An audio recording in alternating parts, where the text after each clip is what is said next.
A continuación, por Infinito.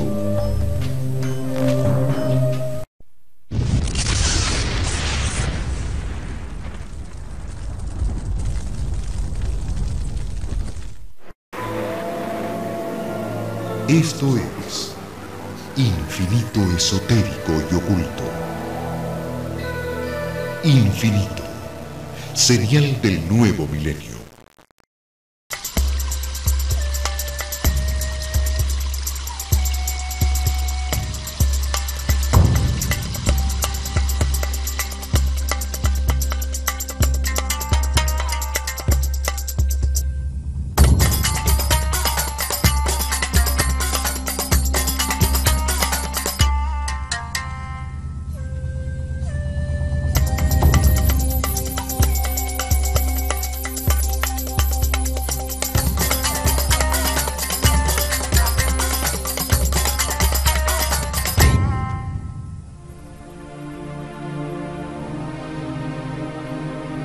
Esta historia comienza antes de la destrucción total causada por el diluvio universal, cuando aún existía otra civilización sobre la Tierra, la que hoy convertida en leyenda llamamos la Atlántida.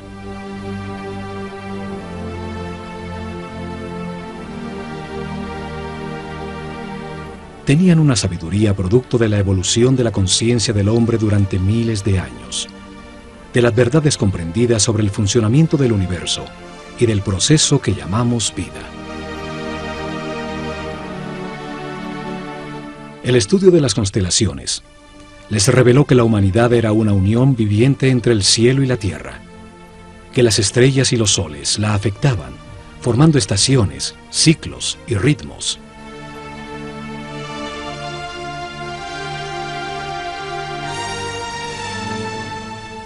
Sabios sacerdotes de la Escuela de Conocimiento de Naakal, en la Atlántida, descubrieron que el planeta estaba en los momentos finales de uno de estos ciclos.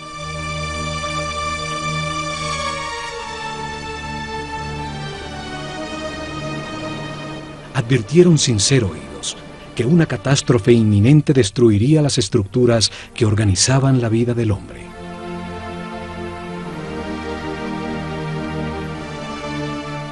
Sin apoyo del grueso de la población, construyeron unos pocos barcos cerrados por todos los lados y los protegieron con campos electromagnéticos de fuerzas que podían penetrar y disolver la materia. Dirigidos por el sumo sacerdote Chiquitet Arelish Bomalites, subieron a bordo con sus familias, unos pocos instrumentos, algunos animales domésticos, y hacia el este se alejaron de la Atlántida.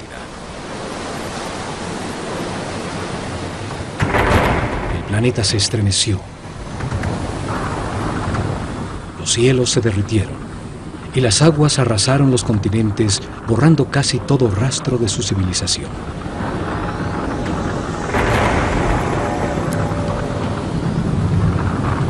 Como evidencia en dos lugares muy cerca a Egipto, se encontraron unas gigantescas losas de piedra, llamadas megalitos, que por su enorme tamaño, peso y difícil ensamblaje, demuestran una tecnología desaparecida, seguramente de la civilización atlante. La primera evidencia está en Baalbek, Líbano. Allí se encuentran las tres losas cortadas de piedra, más grandes y más pesadas del mundo. Son llamadas los trilitones. Cada gigantesca losa pesa 1.200 toneladas, mide 25 metros de largo, 8 metros de ancho y 5 metros de alto. Hoy, el peso más grande que se puede levantar con una grúa, el transportador espacial Discovery, solo pesa 150 toneladas, una décima parte del peso de los trilitones. Hoy no existe la tecnología para levantarlas, y mucho menos para colocarlas con tan extrema precisión. Fueron movidas a su lugar desde 3 kilómetros de distancia donde fueron talladas, y donde aún se encuentra una losa de igual tamaño que nunca fue utilizada por los constructores originales. La misteriosa plataforma, por su enorme tamaño, se convirtió en un sitio sagrado para las culturas que después del diluvio se asentaron en la zona. Asirios, persas, griegos y por último romanos construyeron sus templos más importantes sobre la plataforma.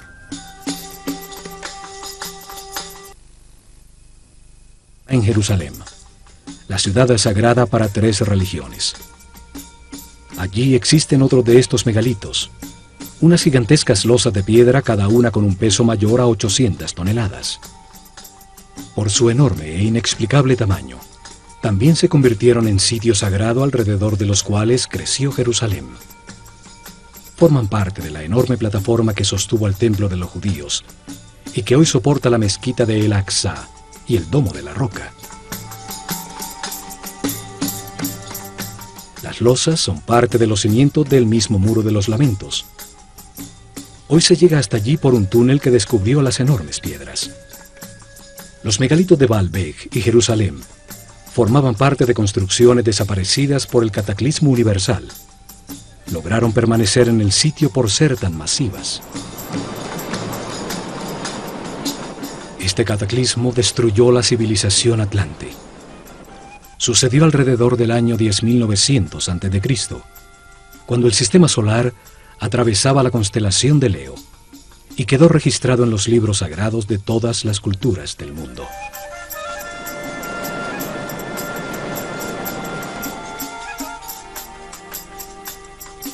Cuando el equilibrio se recuperó, los sacerdotes sobrevivientes al cataclismo desembarcaron en el centro de la superficie terrestre, en el sitio donde sabían que confluyen las fuerzas telúricas del planeta.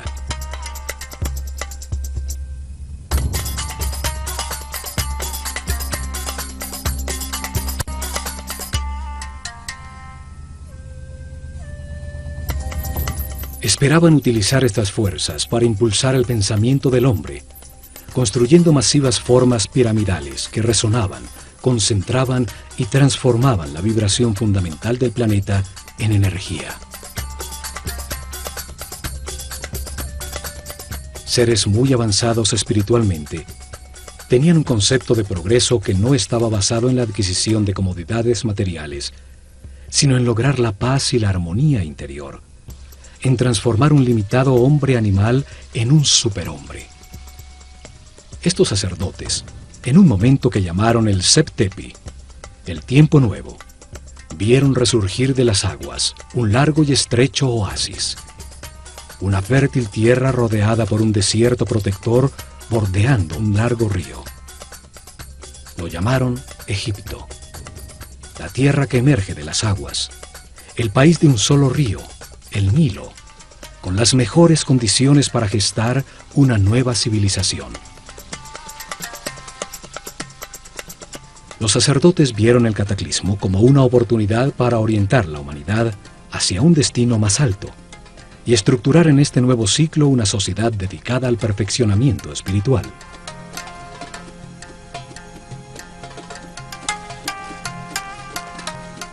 La esfinge demuestra los enormes ciclos de tiempo que consideraban en sus planes. Su forma de león, con cabeza de hombre, resalta el ciclo comprendido entre la era de Leo y la de Acuario, los tiempos de influencia de la nueva civilización. Veían la vida como un proceso diseñado por Dios, en el que el hombre reencarna sucesivamente para perfeccionarse y ascender en las jerarquías del universo. El espíritu del hombre que no comprende al Creador, ni la razón del universo o de su propia existencia, se encarna en un cuerpo para tener experiencias que le permitan adquirir sabiduría y comprensión. En el sitio donde reencarna y experimenta todo, tiene 2 extremos opuestos. Es un universo polarizado y dual, que permite la comparación entre las partes para comprender cuál es verdad. Se aprende al vivir en carne propia el resultado de cada decisión y comportamiento en la vida. El sufrimiento permite entender la felicidad. La angustia permite entender la paz. A lo largo de muchas vidas, de comparar los 2 extremos, se comprende que lo único verdadero está en el centro, en la neutralidad del amor. A través de la reencarnación, el hombre comprende poco a poco. Se transforma en un ser respetuoso de todo lo que existe. Comprende, acepta que todas las circunstancias, aún las más difíciles, son perfectas, pues son lecciones para el perfeccionamiento espiritual. vida tras vida. El hombre va ascendiendo de nivel, tiene más información, permanece en paz y armonía, maneja más energía vital, se transforma en un ser tolerante y respetuoso que accede a mayores poderes. Comprende que en el universo dual, en las circunstancias contradictorias, lo único que no tiene polaridad es el amor. El amor es neutro, como Dios. Con el zodíaco de Denderah, enseñaron que este proceso de aprendizaje toma a cada espíritu un ciclo cósmico, 12 eras zodiacales.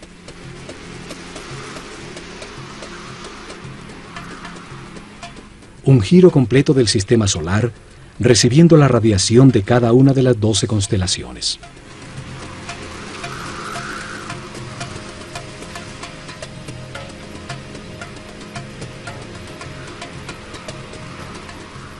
Durante estos 25.920 años, reencarna 700 veces en distintos cuerpos, lugares, tiempos, circunstancias, condiciones y personalidades. En cada vida aprende algo distinto. Cada vez nace influenciado de distinta manera por las fuerzas que irradian las estrellas. Así, todo ser vivo cumple un ciclo cósmico, en el que recibe la energía de las 12 constelaciones, la influencia de los cielos que marcan ritmos y producen distintos estados. Conociendo la relación de este proceso de aprendizaje, de las vidas del hombre en la Tierra, con el movimiento del planeta y del sistema solar, a través de las constelaciones, rigieron sus planes por las estrellas. Estructuraron un método para revelar información sobre Dios, el universo y el proceso de perfeccionamiento durante miles de años. Una forma para la vida y para qué existe. Establecieron unas fases para revelar información sobre Dios a su pueblo. Unas etapas que cambiarían con las eras zodiacales en la bóveda celeste. Épocas dedicadas a estudiar cómo Dios creó el universo y luego la conciencia del hombre. Cada fase de la revelación estuvo dirigida por un centro religioso que se construyó a lo largo de la columna vertebral de Egipto, el Nilo. Actuaron como los chakras o centros de transformación y distribución de energía e información al cuerpo del país.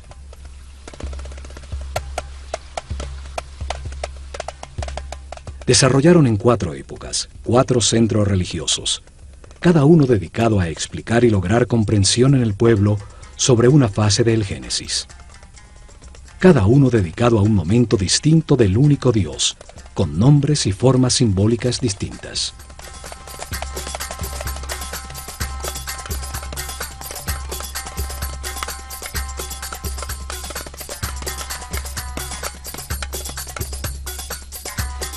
El primer centro religioso fue establecido en Anu, llamada Heliópolis por los griegos, al comenzar la era de Géminis en el año 6620 a.C., en la época predinástica de Egipto. Una era dedicada a la simetría en el arte y en la arquitectura. Fue dedicado a revelar información sobre las características, cualidades y significado de un Dios absoluto, el único Dios, la causa original, el todo, al que llamaron Atum-Ra, la unidad homogénea, estática, antes de manifestar el universo. El segundo centro religioso fue establecido en Memphis, al comenzar la era de Tauro, en el año 4460 a.C. Fue dedicado a revelar información de otro momento de Dios, cuando manifiesta el universo, los planetas y los soles, cuando activa su voluntad, su energía divina y crea la materia. Llamaron Ptah a esta característica creadora de Dios. Durante esta época se nota la influencia de Mentú, el toro que representa la era de Tauro, en todo Egipto, aún en los nombres de los faraones. El tercer centro religioso fue creado en Hermópolis, dedicado a Tot. Así llamaron al único Dios, cuando multiplica la creación sobre la tierra con la diversidad de la naturaleza, las plantas y los animales. El cuarto centro religioso fue establecido en Tebas con la llegada de la época de Aries, el Ram, en el año 2300 a.C. Fue dedicado a revelar información sobre las características, cualidades y significado de Dios cuando crea su imagen del hombre. Lo llamaron Amón-Ra. En esa época se da el momento culminante de la civilización. Se construyen cientos de templos donde las figuras de carneros predominan y los faraones incorporan Amón y Ram a su nombre.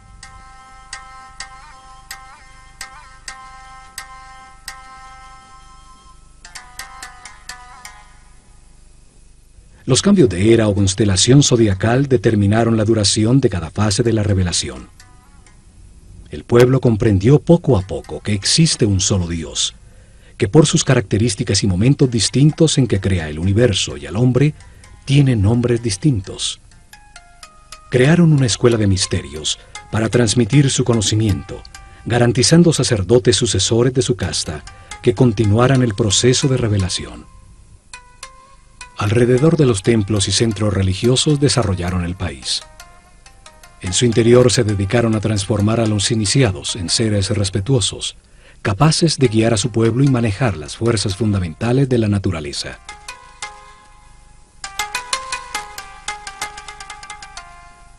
Escogieron sus discípulos entre todos los niños de Egipto por el nivel de conciencia y de sensibilidad que demostraban, dándoles la posibilidad de dedicarse a una vida de sacerdocio.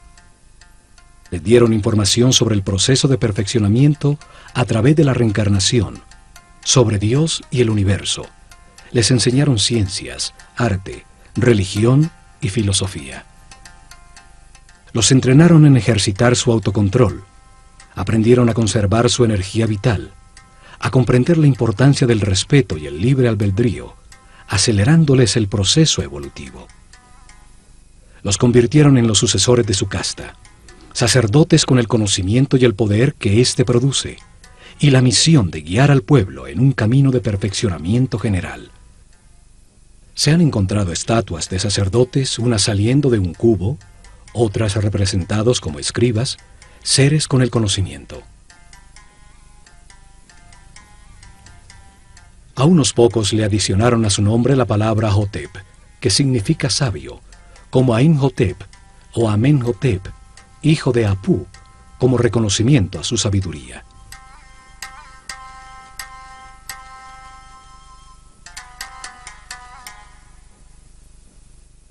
Es en los templos donde concentraron el conocimiento, el poder, la riqueza material y espiritual.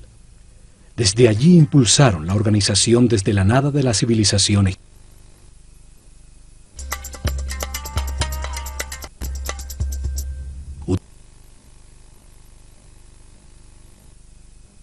De sacerdotes, que dirigió los destinos de Egipto por miles de años, desde las sombras detrás del faraón.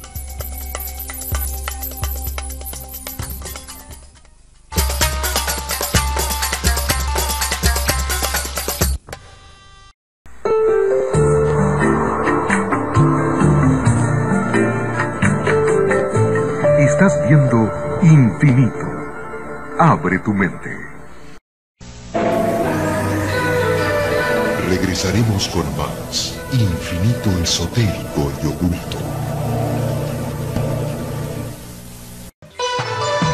Y ahora, continuamos disfrutando de nuestra programación por Infinito, serial del nuevo milenio.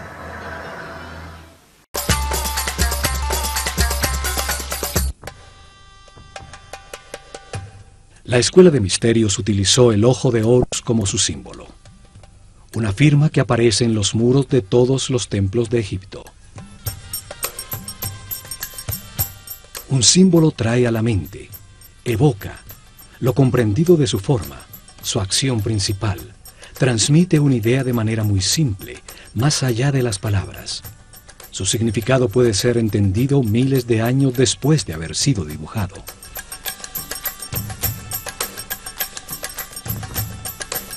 Los ojos son el sentido del sol, el origen de la vida. Actúan percibiendo su luz y las vibraciones de color.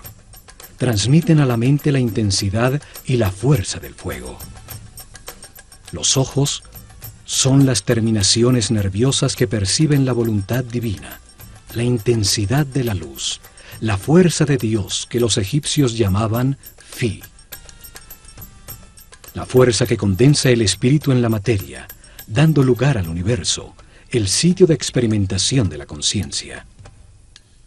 Son los únicos nervios que salen a la superficie del cuerpo y que podemos observar en su funcionamiento vital. Florecen dentro de esferas llenas de un líquido blanco cristalino.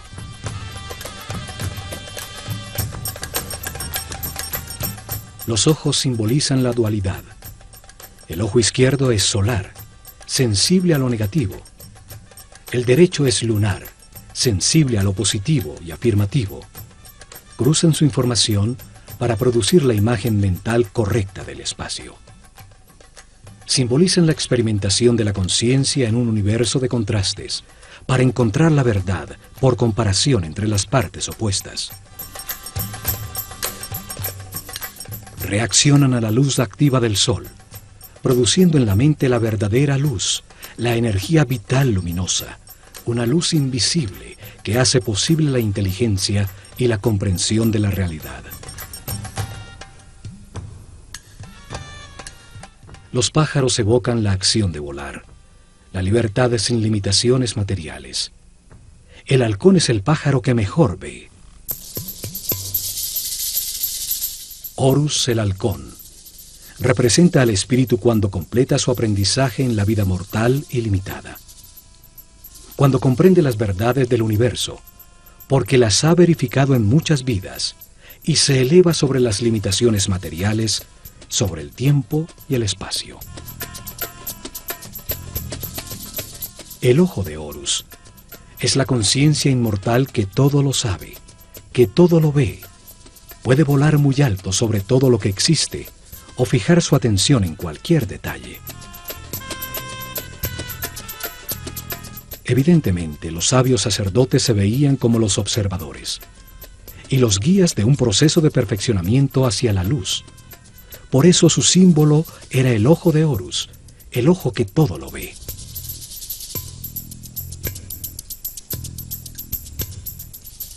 Desde los templos, los sacerdotes del ojo de Horus guiaron en paz y armonía el perfeccionamiento espiritual del pueblo,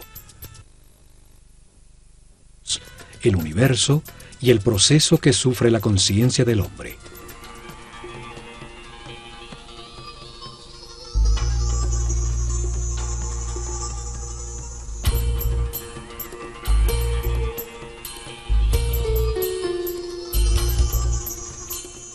Protegido del exterior por altísimos muros, cada templo era un enorme complejo donde vivieron miles de personas, hombres y mujeres por igual, pues no había distinción de sexo.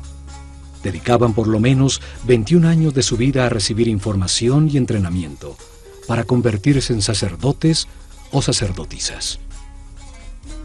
El proceso de aprendizaje se realizó en distintos templos, donde permanecían por largos periodos mientras recibían la información que contenían, el entrenamiento correspondiente a ese nivel y las pruebas de autocontrol para avanzar al siguiente nivel en otro de los templos sobre el Nilo.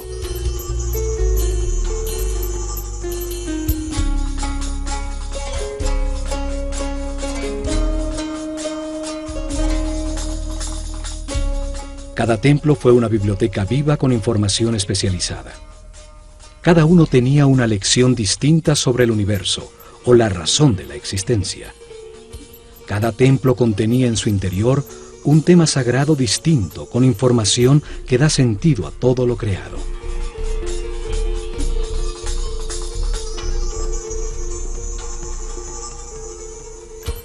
El nivel básico se realizaba durante los primeros 7 años, cuando recibían información general sobre el universo y entrenamiento para manejar los centros energéticos más bajos del cuerpo.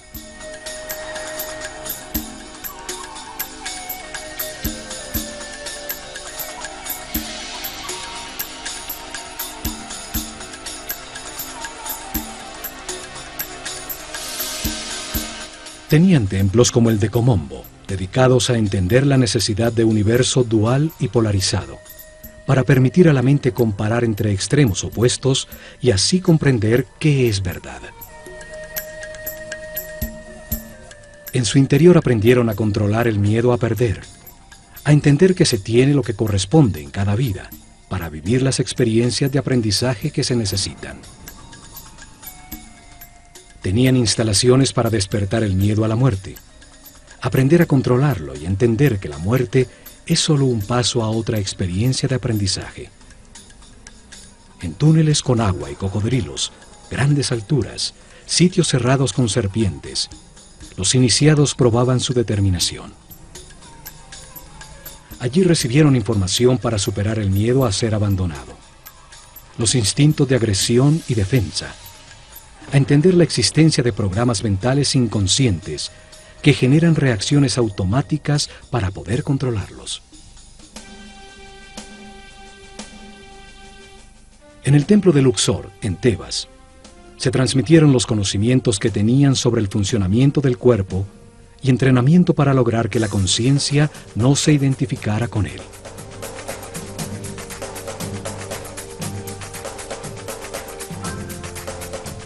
El templo entero era como un organismo humano. Cada salón representaba un órgano con información en sus muros sobre su función principal, el beneficio que el organismo total obtenía al realizarla y su relación con otros órganos.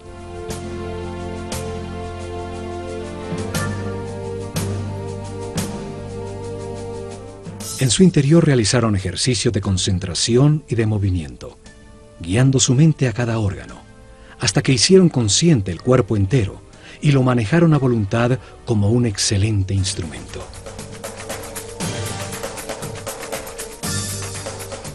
Varios templos con sacerdotisas de Neftis e Isis estaban dedicados a transmitir información y entrenamiento sobre las percepciones físicas, las emociones y deseos carnales del cuerpo, su diferencia con las emociones superiores, la intuición y la inspiración.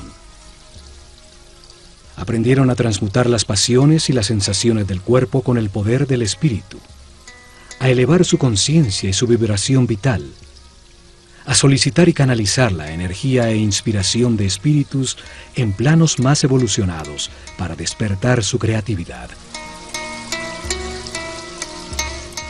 Muchos templos como el de Hathor, en Dendera, estaban dedicados a las ciencias, a la astronomía, a la astrología y a las matemáticas.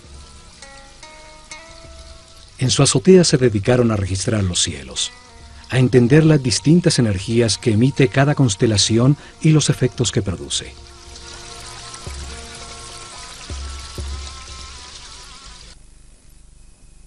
Las estrellas, controlando la duración del año solar, la fecha exacta del desbordamiento del Nilo, el momento en que la Tierra cambió de la era de Tauro a la de Aries, los ciclos que afectan el proceso de evolución.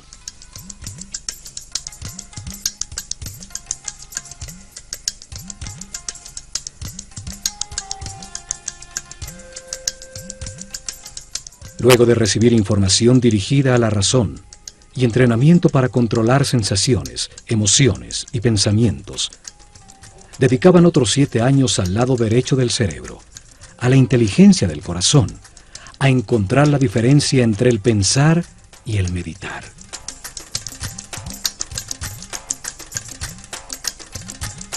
El templo de Karnak, el más grande de Egipto, estaba dedicado a la conciencia, a analizar las fuerzas que la moldean, a entender el proceso de evolución y a acelerarlo utilizando la concentración en conceptos, palabras, sensaciones, puntos exactos o movimientos.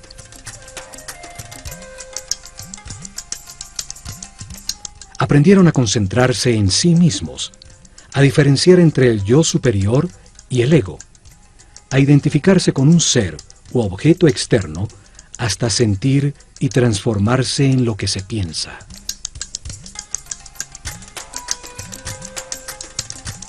Realizaron ejercicios de telepatía en cercanía física, luego a distancia en un momento determinado del día, hasta aprender a comunicarse mentalmente en cualquier momento.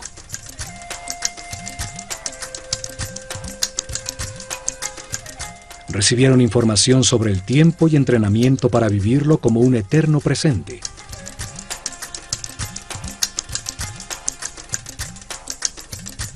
Entendieron que pensar es comparar para conocer, y que cuando todo se sabe ya no se piensa ni se compara. Aprendieron a cambiar de estado o nivel vibratorio, a manejar las circunstancias externas, logrando el equilibrio emocional como una decisión mental interna.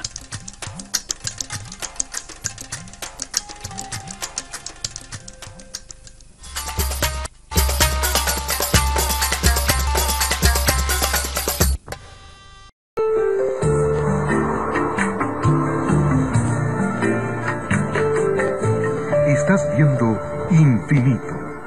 Abre tu mente. Regresaremos con más Infinito Esotérico y Oculto. Y ahora, continuamos disfrutando de nuestra programación por Infinito, señal del nuevo milenio.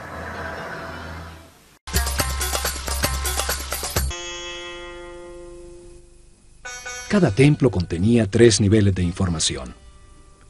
Era una manera para revelar información simultáneamente a hombres con distintos niveles o estados evolutivos.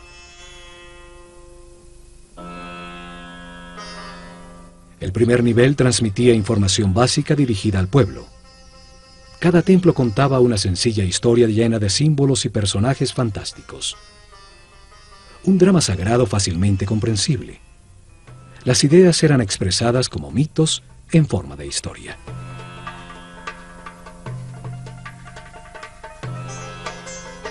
El mito, la historia fantástica, fue utilizada como un método para revelar al hombre un mundo que solo entiende imperfectamente. Los mitos cobran vida con solo creer en ellos.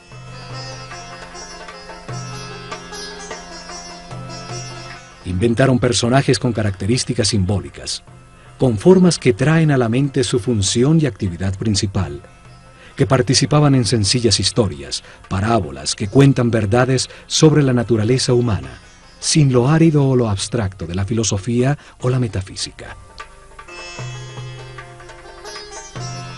El pueblo recibió información sobre cada tema sagrado al escuchar la historia central de cada templo, al conocer las debilidades y fortalezas de cada personaje, las circunstancias que atraviesa y la manera como se resuelven.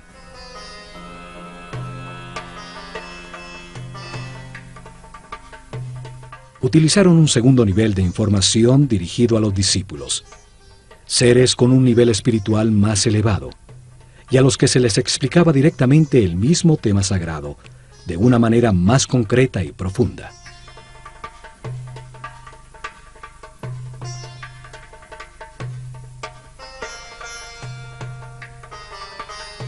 Para ello utilizaron las escenas descriptivas del mito, talladas en los muros del templo. Se les explicaba cada personaje, lo que simboliza en el universo, la parte del proceso de perfeccionamiento que representa, el porqué de su forma, su comportamiento y su función principal.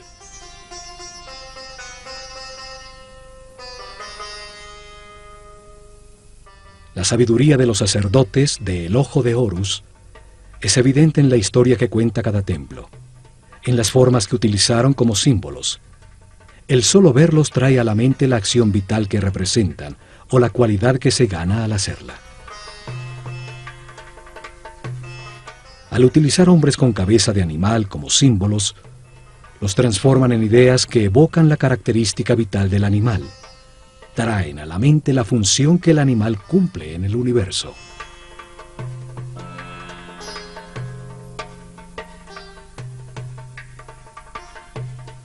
Un hombre con cabeza de chacal adquiere sus características, su instinto de orientación en el desierto.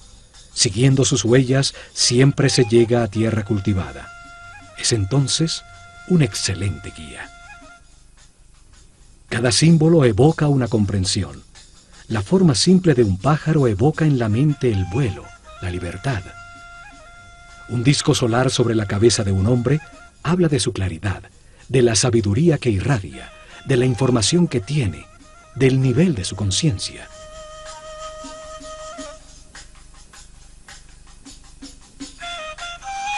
Estudiaron detenidamente los animales e insectos. Así recolectaron un profundo conocimiento sobre su vida, sobre su actividad principal, sobre sus características vitales, los hábitos que desarrollaba para lograrlo, su dieta alimenticia, la duración de su gestación, sus hábitos sexuales, el sentido principal de su existencia.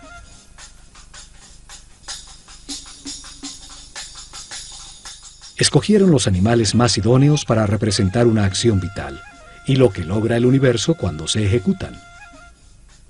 El proceso del gusano que se arrastra y teje para luego transformarse en mariposa.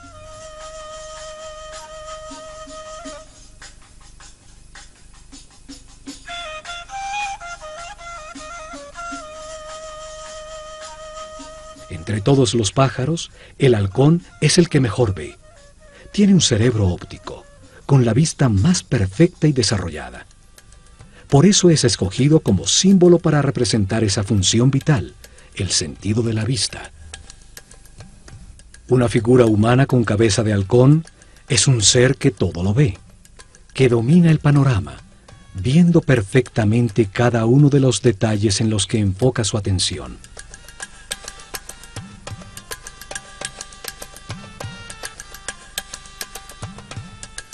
Estas figuras llamadas dioses o néteres por los egiptólogos que creen que Egipto era politeísta y que adoraba a los animales, solo representan una acción vital, un comportamiento que transforma y perfecciona. Cada acción importante de la vida tiene un símbolo que la representa. Comunica la transformación que ocurre en la esencia del individuo que la ejecuta, lo que se obtiene. Un par de brazos indican adoración. Unas piernas, la acción de caminar. Una boca, la acción de hablar.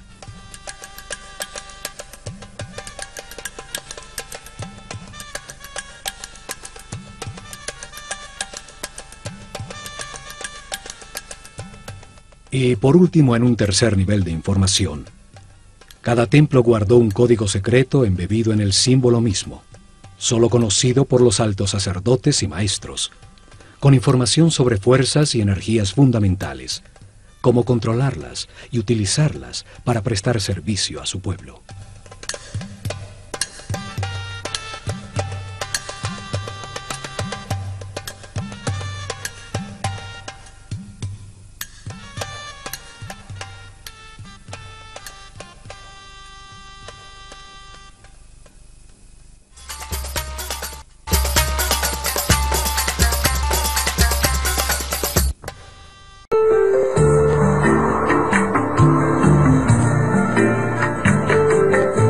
Estás viendo Infinito. Abre tu mente.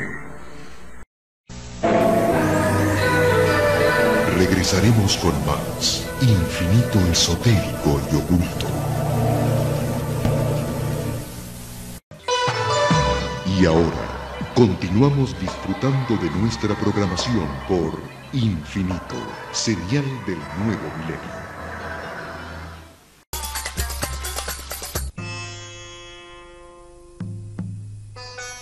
En templos como el de Horus en Edfu, el sumo sacerdote dirigió a los discípulos más evolucionados a desplazar su conciencia en el tiempo, abriendo el inconsciente para revivir y comprender las vidas pasadas en su proceso de reencarnación.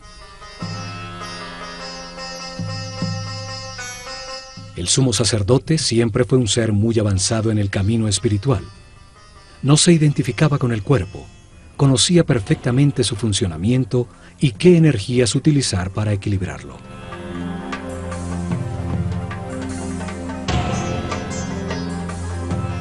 Controlaba desde su centro nervioso en la corona el más alto nivel de energía vital. Permanecía en un eterno presente irradiando amor, guiando y sirviendo con su divino poder.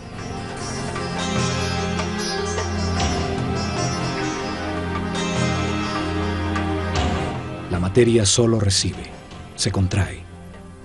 El dar es radiar. Es una característica vibracional del espíritu. Los seres de cada nivel reciben y transmiten a sus niveles inferiores.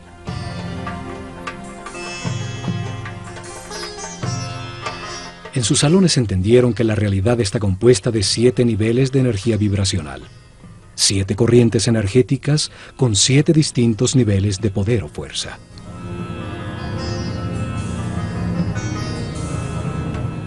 El cuerpo tiene 7 chakras o centros de transformación de la energía fundamental del universo. Cada ser humano en su vida presente utiliza uno de esos 7 centros dependiendo del nivel de evolución de su conciencia.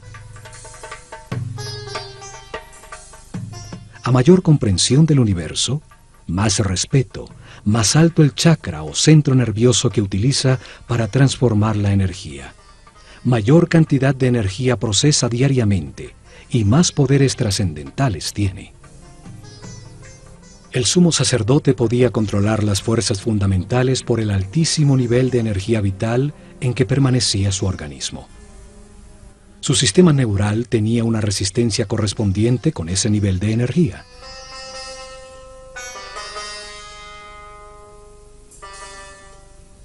Así, en todos los templos de Egipto, los iniciados recibieron información y entrenamiento.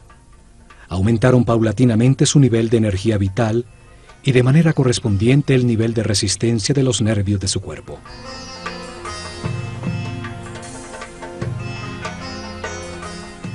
Aprendieron a mantenerse en paz, armonía, a respetar todo lo que existe, a aceptar la perfección del universo para conservar sus niveles de energía vital en el camino de perfeccionamiento que lleva a la omnipotencia, al control de fuerzas y energías superiores. Una intensa preparación física, mental y espiritual que terminaba con el momento de experimentar la totalidad y la nada, lo manifestado y lo inmanifestado, y recibir en una pirámide una poderosa energía que permite vislumbrar el 7º nivel de conciencia. Durante la era de Tauro, se dedicaron a experimentar con una forma piramidal de tecnología resonante que transformaba las vibraciones del beta en energía, un conocimiento heredado que había de llevar a la práctica.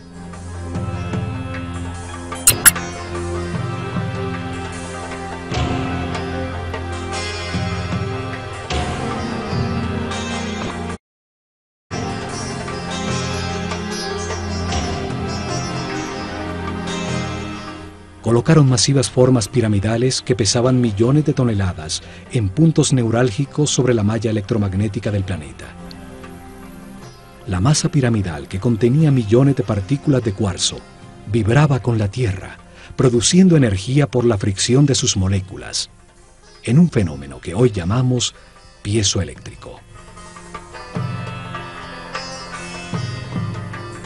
Construyeron muchas pirámides, hasta llegar al modelo que funcionaba perfectamente en la pirámide de Keops. En sus corredores, galerías y cámaras, transformaron esa energía en sonido, haciendo vibrar en niveles cada vez más altos el iniciado física, mental y espiritualmente preparado. Esta fuerza otras dimensiones, logrando estados especiales de conciencia.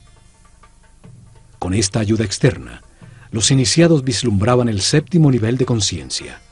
Regresaban recordando el éxtasis obtenido, las verdades verificadas, para transmitirlas a sus compañeros con sus palabras y acciones.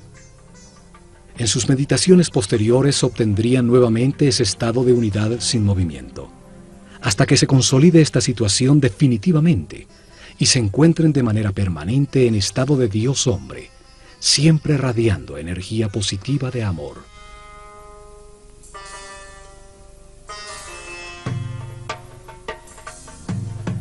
Los conocimientos sobre las formas puras del universo, los bloques básicos con los que se organiza la energía y la materia, fueron fundamentales para el desarrollo de la civilización egipcia. Hoy llamamos a esas formas puras sólidos platónicos. 5 polígonos con sus lados y ángulos iguales, basados en triángulos equiláteros, la forma divina que no tiene tensiones. Utilizando estas formas pudieron producir efectos de resonancia y concentración energética para elevar la percepción de la conciencia, para lograr efectos de superconductividad con los que se anula la fuerza de gravedad. Hoy se ha descubierto que el planeta tiene puntos neurálgicos, llamados nodos diamagnéticos, donde se puede controlar la fuerza de gravedad del planeta y producir fenómenos de superconductividad. La superconductividad permite amplificar o disminuir la fuerza de gravedad. Al aumentar el peso de las losas de piedra, se enterraban como cimientos sin necesidad de excavar para lograrlo. Al disminuirla, las hicieron livianas, para empujarlas y moverlas fácilmente desde lejanas canteras. En la isla de Segel, se encontraron hieroglifos con fórmulas e ingredientes para producir una especie de concreto que parece roca. Científicos franceses lo han descifrado parcialmente. Sus experimentos confirman que se trata de geopolímeros que al solidificarse producen un tipo de piedra. Esto explica la facilidad para hacer juntas tan exactas entre las piedras de sus templos, logrando utilizar los bloques ya fundidos como formaleta de los nuevos.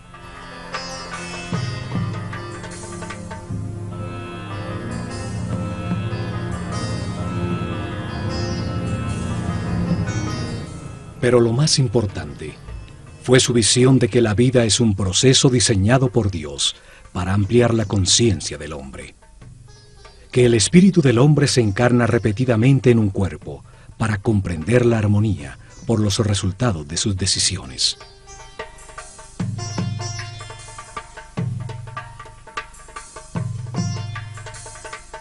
Al vivir muchas vidas con experiencias opuestas, de angustia y paz, de depresión y felicidad, de riqueza y pobreza, de salud y enfermedad, comprende la razón de su existencia y termina con las limitaciones materiales, transformándose en un superhombre inmortal. Un ser que no pierde en la muerte la conciencia o la información acumulada. Un espíritu sabio al final de un proceso que sube otro peldaño más en la perfección del universo.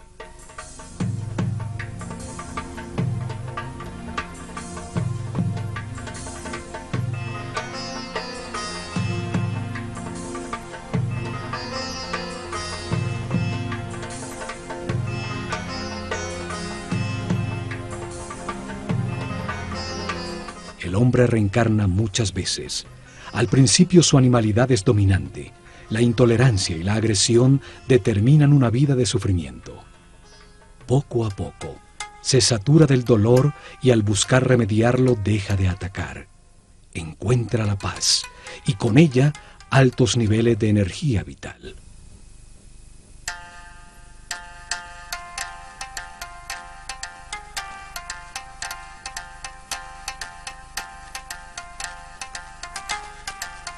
Con la información del proceso de perfeccionamiento y de las leyes que lo regulan, los egipcios mejoraron su vida. Aceptaron los momentos difíciles como parte de su camino de aprendizaje, logrando permanecer en paz y armonía.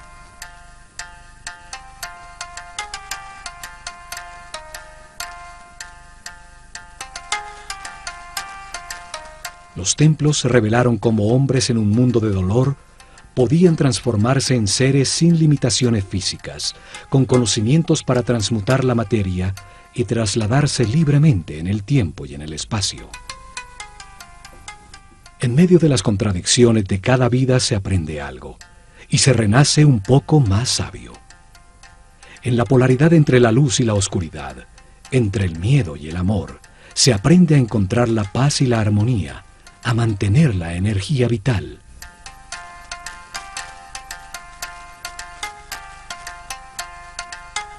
Al experimentar en carne propia los tormentos y la angustia que producen la ira, el odio, el rencor o la venganza, se comprende el valor de la armonía.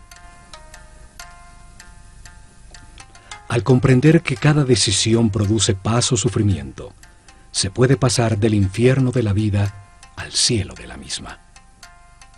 El pueblo entendió que todas las acciones de la vida diaria, pescar, sembrar, cosechar, son una manera de acercarse a Dios, de ser más perfectos cada día. Lograron una comunidad en paz y una felicidad tal, que cuando el historiador griego Heródoto visitó Egipto en el año 500 a.C., no pudo menos que afirmar: de todas las naciones de la tierra, los sanos y religiosos.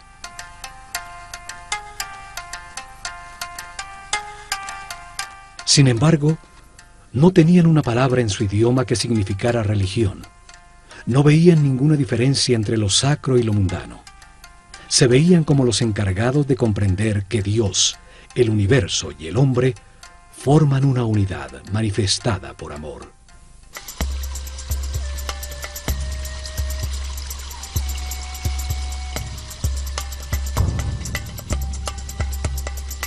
En estos programas del Ojo de Horus, veremos el mensaje que los egipcios transmitieron en sus templos, que todos los hombres avanzan por un camino de perfeccionamiento que toma muchas vidas. Unos están más evolucionados que otros, pero todos llegarán a la inmortalidad y a la conciencia permanente, solo aprendiendo a ser flexibles, a aceptar las circunstancias y a respetar a todos los seres que nos rodean.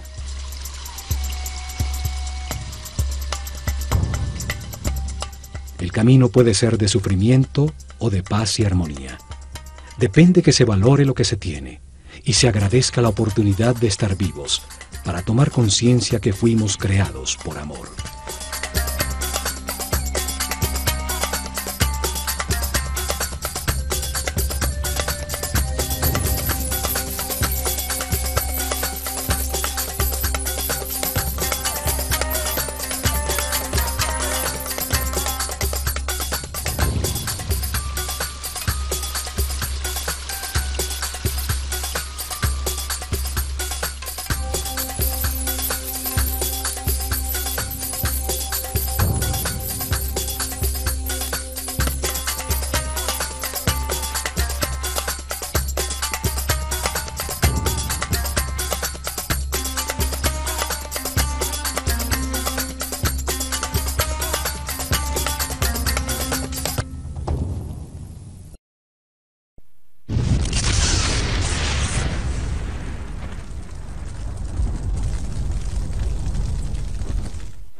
Infinito.